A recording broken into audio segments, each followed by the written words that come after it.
এই সময়খিনি আচলতে নিজৰ ভুলৰ কাৰণে বহুত সোনকালে শেষ কৰি পেলালোঁ। এতিয়াহে অনুভৱ কৰিব পাৰোঁ আৰু এতিয়া অনুভৱ কৰিলেও মিছা আৰু এই স্বাধীন জীৱনখিনি আৰু সময়খিনি জীৱনত কোনো এটা সময়তে পোৱা নাযাব, বিচাৰিলেও নাপাওঁগৈ। এইখিনি সময় আচলতে বহুত ভাল লগা সময় আছিল। যি মা দেউতা যেতিয়া শাসনত থাকোঁ, মা দেউতাই নিজৰ ভাল লগা কামটো কৰিবৰ কাৰণে কোনো পধ্যে বাধা নিদিয়ে। সেনেকুৱাখিনি সময় শেষ কৰি এই পৰ্যায়ত বন্দী পক্ষী বনি আছোঁ আৰু এতিয়া ক'ব লাগিব প্ৰত্যেক ছোৱালী বা জীৱনতে এনেকুৱা হয়, বিয়া হৈ অহাৰ পাছত ছোৱালীৰ নিচিনাটো থাকিব নোৱাৰি আৰু বহুত বেছি দুখ লাগে এইবিলাক ফটো দেখিলে। কোন এটা পৰ্যায়ৰ পৰা ইমান জল্দি ক'তনো বন্দী হৈ গ'লোঁ নিজে ক'ব নোৱাৰোঁ আচলতে। মই বিশেষকৈ ফুৰি চকি বহুত বেছি ভাল পাইছিলোঁ আৰু মানে মই এতিয়া কথাখিনি কৈ আছোঁ, বুকুখন কোনোবা এটা কোণত বহুত বেছি বিষ হয় মানে। আৰু লাহে লাহে এনেকৈ আৰু সংসাৰখন চলি গৈ আছে। এয়া আমাৰ জীৱনলৈ মোৰ বেটি আহিলে।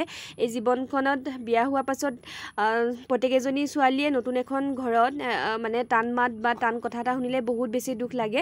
তথাপিও মোৰ বেটি জীৱনলৈ অহাৰ পৰা এইবিলাক চব ত্যাগ কৰি বেটীৰ মুখত হাঁহি দিবৰ কাৰণে বহুত বেছি যুঁজ কৰিলোঁ। জীৱনত বহুত কিছুমান ঘটনা হৈ গ'ল, নহ'বলগীয়া কিছুমান হ'ল, মানে বুজাব নোৱাৰোঁ আৰু কিছুমান মনৰ ভিতৰতে থ'ব লাগে কথা।